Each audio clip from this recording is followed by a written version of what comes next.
لله نحمده ونستعينه ونستغفره ونؤمن به ونتوكل عليه ونعوذ بالله من شرور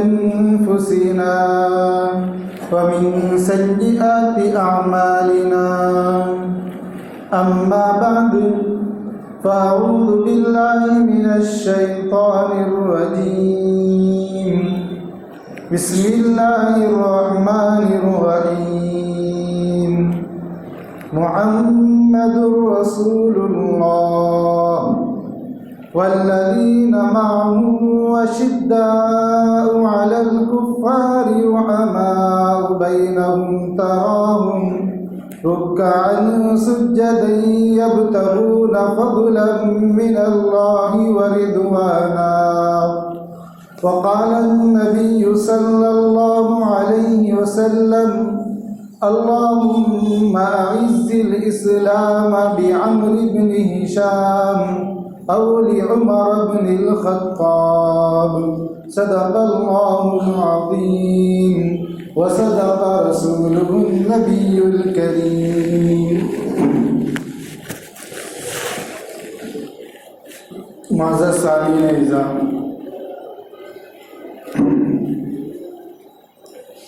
آج ذی الحجہ کی 26 تاریخ اور 1442 ہجری سے ہم گزر رہے ہیں. 2-3 دن کے بعد اسلامی سال ختم ہو جائیں گے. محرم الحرام سے نئے سال کا آغاز ہوگا اور محرم الحرام میں عام طور پر لوگ شہادت حسین کو پڑھتے ہیں یا سنتے ہیں، لیکن یاد رکھیے کہ آج ہی کی تاریخ، اور اگر پیچھے چلے جائے تو ہجرت کے 23ویں سال 26 ذی الحجہ کو حضرت عمر فاروق رضی اللہ تعالیٰ عنہ پر ایک شہادتی حملہ ہوا. نبی کریم صلی اللہ علیہ وسلم کے مصلی پر، نبی کریم صلی اللہ علیہ وسلم کے محراب پر، جس کے ذریعے سے اللہ نے اسلام کو عزت بخشی تھی اور ان کو اسلام کے ذریعے سے عزت بخشی تھی. اور ایک محرم الحرام کو حضرت عمر فاروق رضی اللہ تعالیٰ عنہ کو شہادت نصیب ہوئی، آپ اس دنیا سے چلے گئے. آج ہی کے دن کی مناسبت سے آج کے جمعہ میں چند باتیں حضرت عمر فاروق رضی اللہ تعالیٰ عنہ کے متعلق آپ حضرات کے سامنے عرض کی جائیں گی کہ حضرت عمر نے اسلام کس طرح قبول کیا اور صحابہ میں کیا مقام حضرت عمر فاروق رضی اللہ تعالیٰ عنہ کا تھا، اور کس طرح حضرت عمر فاروق رضی اللہ تعالیٰ عنہ کو شہادت نصیب ہوئی. یہ چند باتیں آج کے جمعہ میں آپ حضرات کے سامنے عرض کی جائیں. یاد رکھیے قرآن کریم کے سورہ حجرات کی بالکل آخری آیت آپ حضرات کے سامنے تلاوت کی گئی. سورہ حجرات میں اکثر و بیشتر اللہ رب العزت نے نبی کا مقام ذکر فرمایا کہ نبی کا کیا مقام، اور جہاں اللہ رب العزت نے اس سورت کا اختتام فرمایا وہاں اللہ نے یہ بات ذکر کی ہے کہ محمد الرسول اللہ، محمد صلی اللہ علیہ وسلم اللہ کے رسول. اور اس کے بعد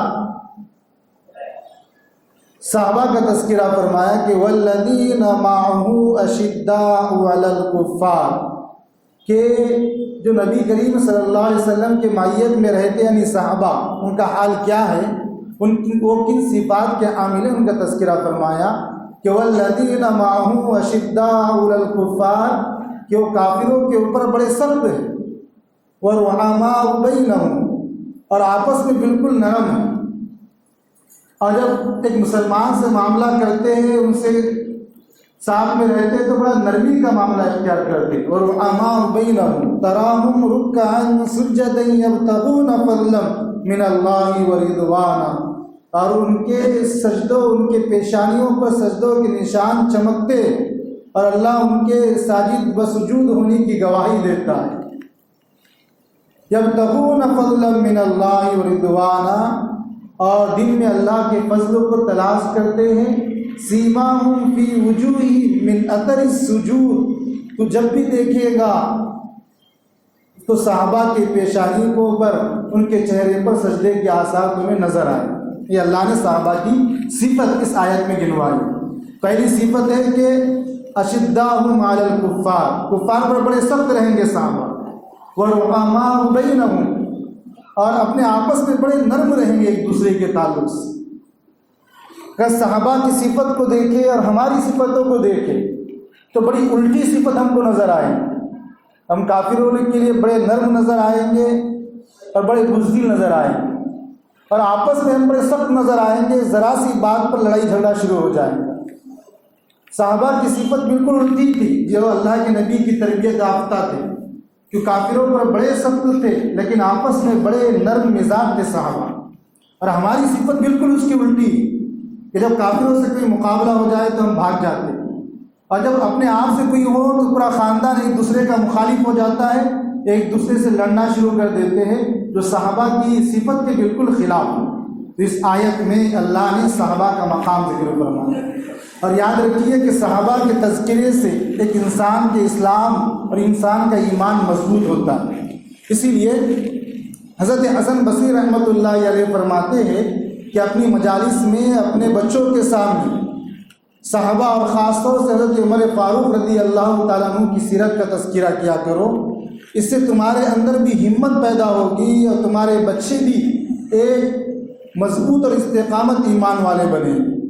اور حضرت عائشہ رضی اللہ تعالیٰ عنہ فرماتی ہے کہ تم اپنی مجلسوں میں حضرت عمر فاروق رضی اللہ تعالیٰ عنہ کا تذکرہ کیا کرو، اس لیے کہ جہاں حضرت عمر فاروق کا تذکرہ ہوتا ہے وہاں عدل کا تذکرہ، انصاف کا تذکرہ ہوتا ہے، اور جہاں انصاف اور عدل کا تذکرہ ہوتا ہے وہاں اللہ کا تذکرہ ہوتا ہے. لیکن سوئے زمین و آسمان پر سب سے بڑا عادل، سب سے بڑا انصاف کرنے والا اللہ کی ذات.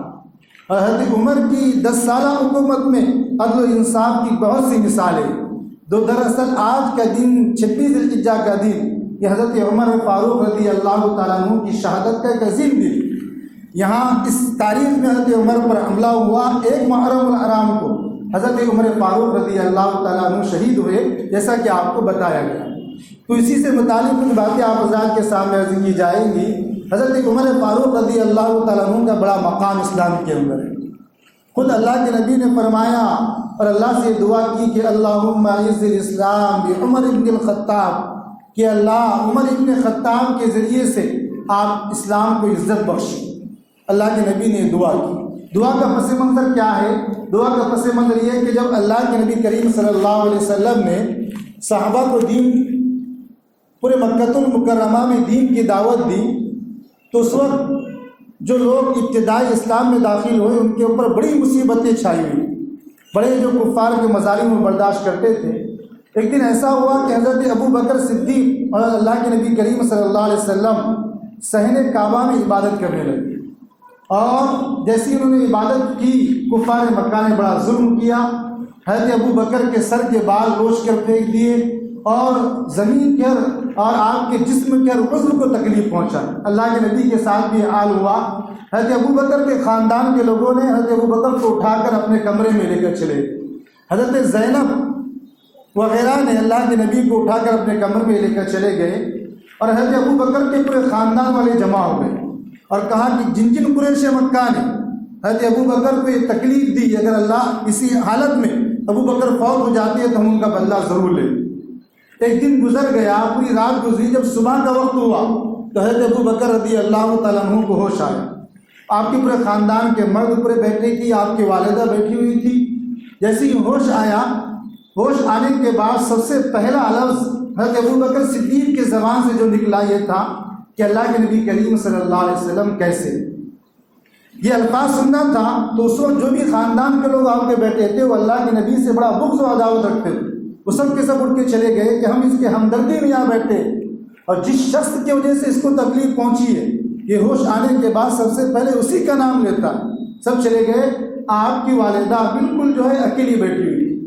آپ کی والدہ نے آپ کے سامنے دودھ پیش کیا. حضرت ابوبکر صدیق نے وہی جواب دیا کہ میں دودھ اس وقت پیوں گا جب میں اپنے آنکھوں سے اللہ کے نبی کریم صلی اللہ علیہ وسلم کو دیکھ لوں. تو فرمایا کہ تیرے ساتھی کا کیا حال ہے، مجھے علم نہیں ہے. تو فرمایا کہ میں جمیل کو بلاتی ہوں. جمیل جو ہے جن کا نام حضرت فاطمہ تھا، یہ حضرت عمر فاروق رضی اللہ تعالیٰ عنہ کی بہن تھی، جو حضرت عمر فاروق رضی اللہ تعالیٰ عنہ کے اسلام لانے کا ذریعہ بنی. حضرت جمیل آئی اور اس کے بعد دونوں نے اٹھا کر حضرت ابوبکر صدیق کو اللہ کے نبی کے پاس لے کر گئے. اللہ کے نبی کو انہوں نے دیکھا اور دیکھنے کے بعد دودھ نوش فرمایا، اللہ کے نبی کو پلایا. اس وقت اللہ کے نبی بڑے روئے اور رو کر خانہ کعبہ کے پاس آئے اور کعبۃ اللہ کے پاس بیٹھ کر اللہ کے نبی نے یہ دعا مانگی کہ اللہم اعز الاسلام بعمر بن الہشام اور بعمر بن الخطاب، کہ اللہ آپ عمر بن ہشام یعنی ابو جہل اور عمر بن خطاب دونوں میں سے کسی ایک کے ذریعے سے اسلام کو عزت بخشی. اللہ کے نبی نے دعا مانگی. تاریخ کے اندر سیرت الکتاب میں لکھا کہ اللہ کے نبی نے بدھ یا جمعرات اور جمعہ کے درمیانی رات میں دعا مانگی، اور جب دوسری دن صبح ہوئی تو ابو جہل نے، جس کے لیے اللہ کے نبی نے دعا مانگی کہ عمر فاروق دونوں میں سے کسی ایک کے ذریعے سے آپ اسلام کو عزت بخشیے، دونوں کے لیے دعا مانگی. تو دوسری دن صبح ابو جہل نے اعلان کیا کہ جو بھی نعوذ باللہ محمد صلی اللہ علیہ وسلم کو قتل کرے گا اور ان کا سر میرے پاس لا کر رکھے گا، میں اس کو 100 اونٹ کا انعام دوں. یہ اس نے اعلان کیا. حضرت عمر فاروق رضی اللہ تعالیٰ عنہ کھڑے ہوئے اور کہا کہ آج میں قصہ ہی ختم کر دیتا ہوں اور نعوذ باللہ اللہ کے نبی کریم صلی اللہ علیہ وسلم کا سر تمہارے قدموں میں لا کر رکھ دیتا ہوں. اس یہ اعلان کر کے حضرت عمر فاروق رضی عمر بن خطاب، جو ابھی تک عمر بن خطاب تھے، اٹھے اور اٹھنے کے بعد اپنے گھر تشریف لائے اور اس کے بعد تلوار اپنے ہاتھ میں لی اور بالکل دوپہر کا وقت تھا، لنگی تلوار لے کر نکلے تو تمام لوگ دیکھ کر گھبرانے لگے، اس لیے کہ حضرت عمر کی یہ خاصیت تھی کہ زمانے جاہلیت میں یا اسلام کے اندر جب بھی حضرت عمر فاروق رضی اللہ تعالیٰ عنہ نے اپنی تلواروں کو اپنے میان سے نکالا، جب کسی نہ کسی کی گردن کٹی، کوئی نہ کوئی جو ہے مرا. یہ زمانے جاہلیت میں بھی مشہور تھا اور جب آپ نے اسلام قبول کیا تب بھی مشہور تھا. اسلام قبول کیا ایک یہودی اور ایک مسلمان، دونوں اللہ کے نبی کے پاس آئے اور دونوں میں آپس میں کسی چیز کے لیے جھگڑا تھا.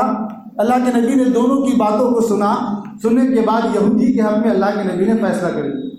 تو مسلمان کو بڑا تعجب ہوا، جو دراصل میں منافق تھا، اس کو بڑا تعجب ہوا کہ میں مسلمان ہوتے اللہ کے نبی نے میرے حق میں فیصلہ نہیں کیا، اس یہودی کے حق میں فیصلہ کر دیا، کیونکہ وہ چیز اس یہودی کی تھی. اس نے کہا کہ حضرت عمر کفار پر بڑے سخت ہیں، میں حضرت عمر کے پاس اس کو لے کر جاؤ. اس شخص نے، مسلمان نے اس یہودی کو حضرت عمر کے پاس لے کر گیا کہ حضرت عمر جو فیصلہ کریں گے میں اس کو مانوں. پھر اس کے بعد وہ حضرت عمر کے گھر پہنچے اور اس یہودی نے کہا کہ دیکھو ہم اللہ کے نبی کے پاس پہنچے تھے اور اللہ کے نبی نے ہماری تمام باتوں کو سنا، ہمارے گواہوں کو سنا، اور میرے حق میں اس یہودی نے کہا کہ میرے حق میں اللہ کے نبی نے فیصلہ کر دیا. اس کے باوجود یہ مسلمان آپ کے پاس لے کر آیا.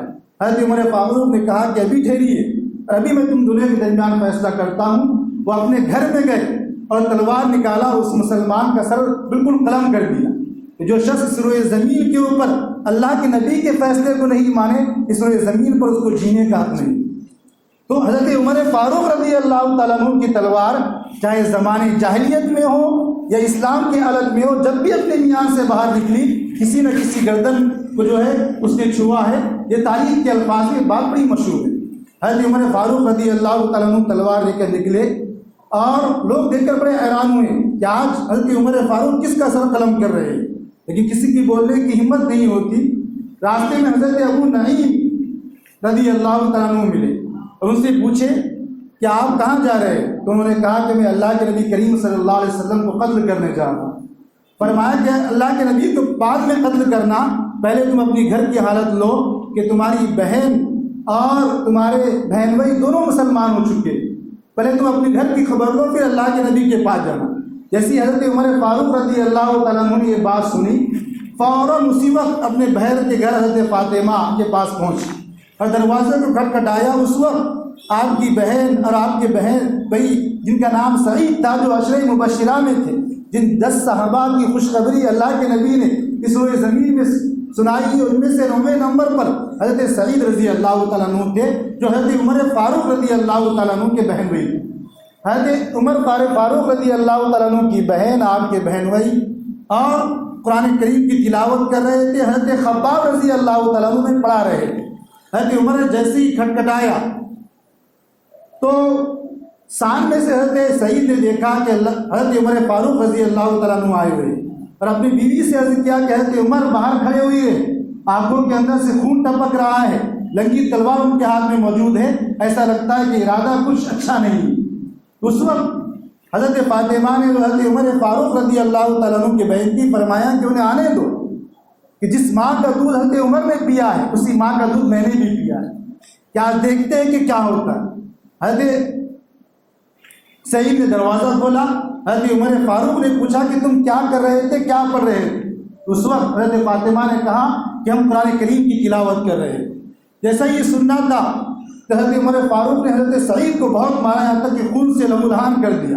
جب حضرت فاطمہ چھڑانے گئی تو ان کو بھی بہت مارا اور حضرت فاطمہ کے جسم کے حصے سے خون بہنے لگا۔ اس کے بعد حضرت عمر فاروق نے کہا کہ تم صابی ہو چکے ہو، یعنی اپنے دین سے منحرف ہو چکے ہو، اب بھی تمہیں میں مہلت دیتا ہوں کہ تم اس دین کو چھوڑ دو، اسلام کو قبول کر لو۔ حضرت فاطمہ نے کہا کہ عمر، جس ماں کا دودھ تم نے پیا ہے اسی ماں کا دودھ میں نے بھی پیا ہے، میں تمہارے ظلم کو سہ سکتی ہوں، اپنی جان، تم میرے جسم سے اپنی جان کو نکال سکتے ہو، لیکن جس دین کو میں نے قبول کیا ہے اس دین کو نہیں نکال سکتے۔ اور اسی وقت اللہ رب العزت نے یہ آیت نازل فرمائی، ان الذین قالوا ربنا اللہ ثم استقاموا تتنزل علیہم الملائکہ، کہ جن لوگوں نے یہ کہا ان الذین قالوا ربنا اللہ، کہ اللہ ہمارا رب ہے، ثم استقاموا، اور اس کے بعد استقامت کے ساتھ اپنے دین پر کھڑے رہے، تتنزل علیہم الملائکہ، تو اللہ نے آسمان سے ان کے اوپر رحمت کو نازل فرمایا۔ اور جن لوگوں نے ایمان کو قبول کیا اور استقامت کے ساتھ اس ایمان پر کھڑے نہیں رہے، اللہ رب العزت نے ان کے اوپر کسی بھی رحمت کا فیصلہ نہیں فرمایا۔ یہ اللہ رب العزت نے یہ آیت نازل فرمائی۔ تو جب بہت حضرت عمر فاروق نے اپنے بہن کے جذبات دیکھے تو پھر فرمایا کہ کیا چیز تم پڑھ رہے تھے، ذرا مجھ کو بھی وہ چیز پڑھ کے سناؤ، مجھے دکھاؤ۔ تو اس وقت حضرت فاطمہ نے کہا کہ انہ رجس، کیا آپ ناپاک ہیں۔ اللہ نے قرآن میں فرمایا انما المشرکون نجس فلا یقربوا المسجد الحرام، کہ مشرک جو ہوتا ہے نجس ہوتا ہے، اسے مسجد حرام کے قریب بھی نہ آنا۔ اللہ نے قرآن کریم میں اس کے ذکر فرمایا حضرت فاطمہ نے کہ تم نجس ہے، ناپاک ہے، پہلے وضو کرو، غسل کرو، پھر اس کے بعد اس قرآن کو چھو۔ وہ حضرت عمر فاروق نے وضو اور غسل کرنے لگے، ادھر حضرت فاطمہ رضی اللہ تعالیٰ عنہ نے مصلی بچھایا اور اللہ سے کہا کہ اللہ، میں نے عمر فاروق کو ظاہری طور پر وہ گندے تھے تو میں نے پاک کر دیا، آپ ان کو باطنی طور پہ سے پاک کر دیجئے، یعنی ایمان کی دولت ان کے حصے میں لکھ دیجیے۔ یہ دعا کی ایک بہن نے اپنے بھائی کی، اللہ رب العزت نے دعا کیا ہے کہ اللہ کے نبی نے بھی دعا کی، ادھر بہن بھی دعا کر رہی ہے۔ اس کے بعد حضرت عمر فاروق رضی اللہ تعالیٰ عنہ آئے، اور آنے کے بعد یہ آیت حضرت فاطمہ نے پڑھ کے سنائی، جو سورہ طٰہٰ کی ابتدائی آیت ہے کہ طٰہٰ ما انزلنا علیک القرآن لتشقى الا تذکرۃ لمن یخشی تنزیلا ممن خلق الارض والسماوات العلی الرحمن علی العرش استوى۔ اور پڑھتے پڑھتے جب یہ آیت آئی کہ اننی انا اللہ لا الہ الا انا فاعبدنی واقم الصلاۃ لذکری، کہ بے شک اننی انا اللہ، کہ معبود برحق میں ہی اللہ ہوں۔ اللہ نے فرمایا اس آیت کے اندر اننی انا اللہ لا الہ الا انا فاعبدنی، تم میرے علاوہ کسی کی عبادت مت کرو، اننی انا اللہ لا الہ الا انا فاعبدنی واقم الصلاۃ لذکری، اور میرے ذکر کے لیے، میرے قریب ہونے کے لیے نماز کو قائم کرو۔ یہ آیت جب سنے تو حضرت عمر فاروق نے فرمایا کہ اے فاطمہ بس کرو، اور یہی آیت حضرت عمر فاروق کے اسلام لانے کا ذریعہ بنی، اور کہا کہ مجھے اللہ کے نبی کریم صلی اللہ علیہ وسلم کے پاس لے کر چلو۔ حضرت فاطمہ نے اللہ کے نبی کریم صلی اللہ علیہ وسلم کے پاس لے کر چلے، اور حضرت عمر فاروق رضی اللہ تعالیٰ عنہ سے پہلے 3 روز پہلے حضرت حمزہ رضی اللہ تعالیٰ نے اسلام کو قبول کیا. وہ اللہ کے نبی کے پاس کھڑے تھے. صحابہ نے دیکھا کہ عمر فاروق رضی اللہ تعالیٰ آ رہے ہیں. حضرت حمزہ نے کہا کہ آنے دو، اگر وہ خیر سے آتے ہیں تو ان کا استقبال، اور اگر وہ شر سے آتے ہیں تو انہیں پتہ ہے کہ حمزہ بھی ایک بہادر شخص ہے اور انہی کی تلوار سے انہی کو قتل کر دیں گے. لیکن چند صحابہ نے دروازہ لگایا. جب اللہ کے نبی کو اطلاع ہوئی تو اللہ کے نبی نے کہا کہ دروازے کھول دو، کیونکہ آج اللہ نے بھی اسلام کے لیے حضرت عمر کے دروازے کھول دی. حضرت عمر فاروق رضی اللہ تعالیٰ عنہ قریب آئے. اللہ کے نبی نے اٹھ کر حضرت عمر کو گلے لگائے، اور گلے لگانے کے بعد حضرت عمر نے کہا کہ اللہ کے نبی، بے شک آپ کا دین سچا ہے، آپ مجھے ایمان قبول کرا دیجیے، آپ مجھے کلمہ پڑھا دیجیے. حضرت عمر فاروق رضی اللہ تعالیٰ عنہ کو اللہ کے نبی نے کلمہ پڑھایا. جیسی حضرت عمر نے کلمہ پڑھا، اللہ کے نبی نے اللہ اکبر یعنی نعرے تکبیر زور سے لگایا، اور جیسی حضرت اللہ کے نبی نے لگایا اسی پورے صحابہ نے نعرے تکبیر لگایا، اور ایسی طرح لگایا کہ پورے مکہ المکرمہ میں اس کی آواز گونجی. اور اسی وقت حضرت جبرائیل آئے اور فرمایا کہ یا محمد ابشر عمر الاسلام، کہ اے محمد صلی اللہ علیہ وسلم، عمر کے اسلام لانے سے آسمان کے اوپر فرشتے بھی خوشی منا رہے ہیں. حضرت عمر رضی اللہ تعالیٰ نے اسلام کو قبول کیا، اور یہ مقام اللہ رب العزت نے حضرت عمر فاروق رضی اللہ تعالیٰ عنہ کا رکھا تھا. اس طرح انہوں نے اسلام کو قبول کیا، اور قبول کرنے کے بعد ظہر کی نماز کا وقت ہوا. اللہ کے نبی کریم صلی اللہ علیہ وسلم نے صحابہ کو کہا کہ صفیں بنا لیں، ہم نماز پڑھیں گے. دار ارقم میں اللہ کے نبی کریم صلی اللہ علیہ وسلم رہا کرتے. تو اس وقت حضرت عمر فاروق رضی اللہ تعالیٰ نے کہا کہ اللہ کے نبی، آپ کا دین برحق ہے یا نہیں ہے؟ فرمایا کہ بالکل برحق ہے، حق ہے. تو فرمایا کہ جو دین برحق ہو اسے خفیہ طور پر ادا نہ کرے، بلکہ آج سے کھلم کھلا ادا کیا جائے. حضرت عمر فاروق رضی اللہ تعالیٰ عنہ آگے رہے. اللہ کے نبی کریم صلی اللہ علیہ وسلم پورے صحابہ پیچھے چلتے رہے. آپ خانہ کعبہ کے درمیان آئے. ابو جہل، ابو لہب سب بیٹھے ہوئے تھے، اور آپ نے اعلان کیا کہ آج سے کعبۃ اللہ کے اندر کھلم کھلا نماز ادا کی جائے گی. اگر کسی شخص کو اپنے بچے کو یتیم کرنا ہو، یا اپنی عورت کو بیوہ کرنا ہو، یا اپنے گھر کو بے سہارا چھوڑنا ہو تو رکائے، ورنہ جو ہے وہ یہاں سے ہٹ جائے. اس کے بعد حضرت عمر فاروق رضی اللہ تعالیٰ عنہ کی معیت میں خانہ کعبہ میں سب سے پہلی نماز علی اعلان ادا کی گئی.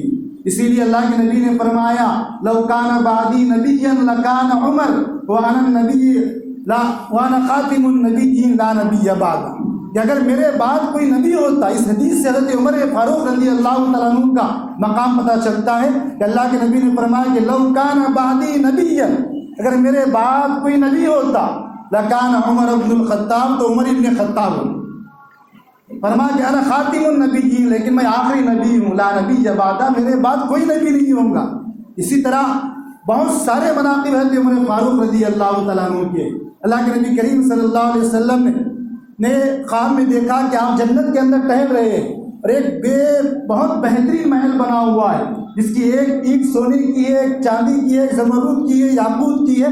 اللہ کے نبی نے دیکھ کر فرمایا کہ کسی نہ نبی کا ہی گھر ہوگا. جب قریب پہنچے تو اس کے اوپر دیکھا کہ حضرت عمر فاروق رضی اللہ تعالیٰ عنہ کا نام لکھا. اللہ کے نبی نے صبح اٹھے اور فرمایا کہ عمر، میں نے تمہارا مقام جنت میں دیکھا ہے، میں نے ایسا گھر تمہارا دیکھا ہے کہ پچھلے نبیوں کا بھی ایسا محل نہیں. حضرت عمر کا یہ مقام تھا. بخاری کی روایت ہے، اللہ کے نبی کریم صلی اللہ علیہ وسلم فرماتے ہیں کہ میں نے خواب میں دیکھا کہ میں دودھ پی رہا ہوں، میں نے اتنا دودھ پیا کہ اس دودھ کی طاقت، اس کی سیرابی میرے ناخنوں سے نکل رہی. اس کے بعد میں نے حضرت عمر فاروق رضی اللہ تعالیٰ عنہ کو دے دیا کہ انہوں نے پیا، اور صحابہ کو یہ واقعہ سنایا تو صحابہ نے فرمایا کہ اللہ کے نبی آپ نے اس کی کیا تعبیر لی ہے؟ فرمایا کہ میں نے اس کی یہ تعبیر لی ہے کہ جتنا علم اللہ نے مجھ کو عطا فرمایا، اسی علم سے اللہ رب العزت نے عمر فاروق کو بھی علم عطا فرمایا. یہ مقام تھا حضرت عمر فاروق رضی اللہ تعالیٰ عنہ. اور اللہ کے نبی کے زمانے میں بھی اسی طرح وہ مقام رہا، یہاں تک کہ اللہ کے نبی کا وصال ہوا، اور اس کے بعد حضرت ابوبکر صدیق رضی اللہ تعالیٰ عنہ نے 2 سال خلافت کے کام انجام دیے، اور اس کے بعد حضرت عمر فاروق رضی اللہ تعالیٰ عنہ خلیفہ بنے. 10 سال تک حضرت عمر فاروق رضی اللہ تعالیٰ عنہ نے خلافت انجام دی. 10 سال حضرت عمر خلیفہ رہے، اور 22.5 لاکھ مربع میل پر حضرت عمر فاروق رضی اللہ تعالیٰ عنہ کی حکومت نافذ ہوئی. اور جب کبھی سفر میں نکلتے تو بالکل ایک ببول کے جھاڑ کے نیچے آرام سے بغیر تکیے کے سوتے. کہ یہودی نے حضرت عمر فاروق کو دیکھا اور دیکھ کر کہا کہ اپنے صحابہ سے کہا کہ دیکھو حضرت عمر فاروق اس وقت حکومت کے سب سے بڑے خلیفہ ہیں اور اس وقت کے وہ حاکم ہیں، لیکن بالکل بغیر آرام و سکون کے وہ سو رہے اور نہ کسی کا ڈر ہے نہ کسی کا خوف ہے، اس لیے کہ حضرت عمر فاروق نے عدل و انصاف کو قائم کیا ہے. اس لیے عدل و انصاف کی وجہ سے وہ آرام سے سو رہے ہیں. اور جو حاکم عدل و انصاف نہیں کرتا ہے، جس کے اندر بے انصافی ہوتی ہے، بے عدولی ہوتی ہے، اس کو اپنی جان کا ڈر ہوتا ہے، خوف کا ہوتا ہے. اور جو عدل کو قائم کرتا ہے لوگ اس کے چہیتے ہو جاتے ہیں، اس کے چاہنے والے ہو جاتے ہیں. اس یہودی نے حضرت عمر فاروق کی تعریف. اور اس کے بعد جب بیت المقدس فتح ہوا، آپ 12 اس واقعے کو سنتے ہوں گے کہ ابو عبیدہ بن الجراح کو آپ نے جنرل بنا کر بھیجا. بیت المقدس بالکل فتح ہو گیا اور فتح ہونے کے بعد حضرت عمر فاروق رضی اللہ تعالیٰ عنہ کو وہاں بلایا گیا. آپ ایک اونٹ لے کر چل رہے ہیں، ساتھ میں غلام موجود ہے اور بہت لمبا سفر ہے، اس لیے بہت سارا سامان جو ہے ساتھ میں ہے اور اونٹ اتنا بوجھ برداشت نہیں کر سکتا ہے. تو آپ نے طے کیا کہ اتنے دن تک میں چلوں گا، جب میری باری ختم ہو جائے گی تو میں اونٹ کو پکڑ کر چلوں گا اور غلام سوار ہوں. یہ حالت میں آپ چلتے رہے. جب بیت المقدس میں داخلہ ہو رہا ہے تو غلام کی باری کی حضرت عمر فاروق رضی اللہ تعالیٰ عنہ بالکل جو ہے اونٹ کے نکیر پکڑ چل رہے تھے. بعض صحابہ نے کہا قریب آ کر اللہ کے نبی آپ بڑے بڑے عیسائیوں سے مقابلہ کرنے جا رہے ہیں. اے عمر فاروق آپ بڑے بڑے عیسائیوں سے مقابلہ کرنے جا رہے ہیں، وہ بڑی شان و شوکت میں رہتے ہیں، آپ کے لباس پر 14 پیوند ہے، آپ بیت المقدس کا ہاتھ بھی اپنے لینے جا رہے ہیں، آپ اپنے لباس کو بدلے. لیکن آپ نے ان کی نہیں سنا. غلام نے کہا کہ آپ سوار ہو جائے اور میں جو ہے آپ اونٹ کی نکیل پکڑ کر چلوں گا. فرمایا کہ نا انصافی ہوں گی. اور عمر عدل کے نام سے جانا جاتا ہے، اس لیے نا انصافیوں کے حضرت عمر اسی طرح داخل ہوئے. اور جب بالکل بیت المقدس کے قریب پہنچے، ابو عبیدہ بن الجراح کے کندھوں پر، دونوں کندھوں پر اپنے دونوں ہاتھ رکھے اور پھر فرمایا کہ ابو عبیدہ بن الجراح کہ اذلت قوم، کہ ہم ایک بالکل بے ذلت قوم تھی، ہماری کوئی حیثیت نہیں تھی. وَكَانَ عِزُّهُ بِالْإِسْلَامِ، اور یاد رکھو ابو عبیدہ، اللہ رب العزت نے اسلام کے ذریعے ہمیں عزت بخشی. جب تک ہم اسلام کے اوپر قائم رہیں گے اللہ اس روئے زمین پر ہمیں عزت کے ساتھ رکھے گی، اور جب ہم اسلام کو چھوڑ دیں گے تو اللہ رب العزت ہمیں ذلیل و رسوا کر دے. یہ تاریخی جملہ تھا. جب بیت المقدس کے اندر حضرت عمر فاروق داخل ہو رہے تھے تو حضرت ابو عبیدہ کے دونوں کندھوں پر دونوں ہاتھ رکھ کر آپ نے یہ بات کہی. اور آج قوموں کا جو زبوں عالی ہے، جو قوم بالکل جو ہے نچلے طبقے پر پہنچ چکی ہے، جو آج ذلیل و رسوا ہے، وہ حضرت عمر فاروق رضی اللہ تعالیٰ عنہ حضرت عمر فاروق رضی اللہ تعالیٰ عنہ کے اس قول پر غور کریں. آپ نے فرمایا کہ ہم ایک ذلیل قوم تھے، ہمیں اونٹ چلانا نہیں آتے تھے. اللہ نے اسلام کے ذریعے ہمیں اس مقام پر پہنچایا کہ ہم نے بیت المقدس کو آزاد کرایا. اور اگر ہم اسلام کو چھوڑ دیں گے پھر سے دوبارہ اللہ ہمیں ذلیل و رسوا کر دے گا. اور یاد رکھو کہ عزت صرف اور صرف اسلام کے اندر ہے. اسلام کے اندر عزت کے علاوہ کوئی اسلام کے علاوہ عزت کسی اور چیز کے اندر نہیں رکھی. یہ پیغام دیا تھا بیت المقدس فتح کرتے ہوئے حضرت عمر فاروق رضی اللہ تعالیٰ عنہ. اور یہی ہوا کہ جب لوگوں نے اسلام کو اپنے سینوں سے لگائے وہ سر بلند رہے. اور اسی کو اللہ نے 4 پارے میں فرمایا کہ وَأَنْتُمُ الْأَعْلَوْنَ إِن كُنتُم مُؤْمِنِينَ، کہ تم ہی سر بلند رہیں گے اس روئے زمین پر اگر تم مومن ہو. اگر تم ایمان والے نہیں ہیں تو یاد رکھو کہ اللہ رب العزت تمہیں ذلیل و رسوا کر دے. حضرت عمر فاروق رضی اللہ تعالیٰ عنہ نے اسی طرح زندگی گزاری. اور اس کے بعد جب 10 سالہ دور خلافت آپ کا گزر گیا، آپ حج سے واپس آ رہے تھے. حج سے واپس آنے کے بعد رات میں ایک جگہ آپ آرام کرنے کے لیے لیٹے اور چاند کو دیکھتے رہے. چاند کو دیکھتے رہے کہ چاند کیسے بڑا ہوا، کیسے کم ہو رہا ہے، کیسے اس میں کالی چھا رہی ہے. اس کے بعد اللہ کے نبی سے دعا کی کہ اللہم انی اسألوک شہادۃ فی سبیلک ووفاۃ فی بلد رسولک، کہ اللہ میں آپ کے راستے کی شہادت چاہتا ہوں اور آپ کے نبی کے شہر میں وفات چاہتا ہوں. یہ دعا فرمائی اس لیے کہ آپ میں بڑا کمزور ہو چکا اور میرے اوپر بڑا بوجھ چکا ہے اور میری ہڈیاں بڑی کمزور ہو چکی ہے، اب یہ بوجھ مجھ سے برداشت نہیں ہوتا ہے. اس لیے میں آپ سے دعا کرتا ہوں کہ مجھے آپ کے راستے کی شہادت چاہیے. اللہم انی اسألوک شہادۃ ووفاۃ فی بلد رسولی، اور آپ کے رسول کے شہر میں میری وفات یہ چاہتا ہوں. جب حضرت عمر کی یہ دعا صحابہ کو معلوم ہوئی تو صحابہ نے بڑا تعجب کیا. اسی لیے انسان جب اللہ سے دعا مانگے تو یاد رکھیے کہ بالکل یقین سے مانگے. حضرت عمر نے دعا مانگی تھی کہ اللہ مجھے آپ کی راستے کی شہادت نصیب فرمائی ہے اور آپ کے شہر کے اندر وفات نصیب فرمائی. صحابہ نے کہا کہ دعا تو قبول نہیں ہو سکتی ہے، اس لیے اللہ نے مکۃ المکرمہ حدود حرم کو اور مدینہ کی حدود کو ایسا بنایا، امن کا بنایا، وہاں جنگ و قتال منع ہے، آپ کو شہادت کیسی نصیب ہوگی؟ فرمایا کہ اللہ ضرور قبول کرے گا. حضرت عمر رضی اللہ تعالیٰ عنہ فرمایا کرتے. اس کے بعد آپ حج سے واپس آئے، چند دن گزرے کہ اس کے بعد ایک شخص تھا جس کا نام فیروز لؤلؤ تھا، جو حضرت مغیرہ بن شعبہ کا غلام تھا. غلام یہ تھا اور غلام تھا وہ کمائی کرتا تھا. حضرت مغیرہ بن شعبہ سے ٹیکس وصول کرتے تھے کیونکہ حدود حرم کے اندر منافقوں کا، کافروں کا آنا منع تھا. لیکن یہ شخص جو لؤلؤ نام کا تھا، جس کا نام فیروز تھا، وہ بڑا ماہر تھا. تو اس کو خراج کے طور پر مدینہ کے اندر اس کی انٹری ہوئی. وہ بڑے بڑے چیزوں کو بناتا. وہ حضرت عمر فاروق رضی اللہ تعالیٰ عنہ کے پاس آیا اور آ کر اس نے عرض کیا کہ دیکھو اے عمر، میرے آقا مغیرہ بن شعبہ مجھ سے بہت زیادہ خراج وصول کرتے ہیں. خراج یہ کرتے کہ اسلامی حکومت ہو، وہاں اگر کوئی کافی رہنا چاہا تو اس کے اوپر اتنا ٹیکس لگا کر اس کو اسلامی حکومت میں رہنے کی اجازت دے دے. اس کو خراج کہتے ہیں شریعت کے اندر. آپ میرا آقا مغیرہ بن شعبہ بڑا ٹیکس وصول کرتا ہے. فرمایا کہ کتنا وصول کرتا ہے روز کا؟ فرمایا کہ 2 دینار. فرمایا کہ تیرے ہنر اور تیری کمائی کے اعتبار سے بہت کم. حضرت عمر نے اس کے حق میں فیصلہ نہیں کیا اور پھر اس کو بلا کر کہا کہ مجھے پتہ چلا ہے کہ تو بڑی چکی، بڑی ماہر، بڑی اچھی چکی بناتا ہے، تو میرے لیے بھی ایک چکی بنا جو ہوا پہ چلے. حضرت عمر نے فاروق نے اس سے کہا. تو اس شخص نے کہا کہ ہاں میں آپ کے لیے ایسی چکی بناؤں گا کہ رہتی دنیا اس کو یاد رکھے. وہ شخص چلے گیا. حضرت عمر فاروق رضی اللہ تعالیٰ عنہ نے صحابہ کو کہا کہ اس نے مجھے قتل کرنے کی دھمکی دی کہ مجھے قتل کرے گا. صحابہ نے کہا کہ ہم اس کو گرفتار کر لیں. یاد رکھیے کہ عدل و انصاف حضرت عمر فاروق کے اندر کیسا تھا. فرمایا کہ وہ مجھے قتل کرے اس کا کوئی ثبوت نہیں، لیکن میں نے بھانپ لیا اپنی فراست ایمانی سے کہ مجھے قتل کرے گا، اس لیے شریعت کے اندر بغیر ثبوت کے کسی کو سزا دینے کا حق نہیں، آپ اس کو چھوڑو. اس کے بعد صحابہ نے کہا کہ ہم آپ کے لیے حفاظتی انتظام کر لیں. حضرت عمر فاروق نے کہا کہ کوئی ضروری نہیں. اس سے یقین تھا کہ موت و حیات اللہ کے ہاتھ میں. حضرت عمر فاروق یہ کامل یقین تھا کہ کوئی چیز کی ضرورت نہیں ہے. چند دن گزرے. 26 ذی الحج یعنی آج کا دن آیا.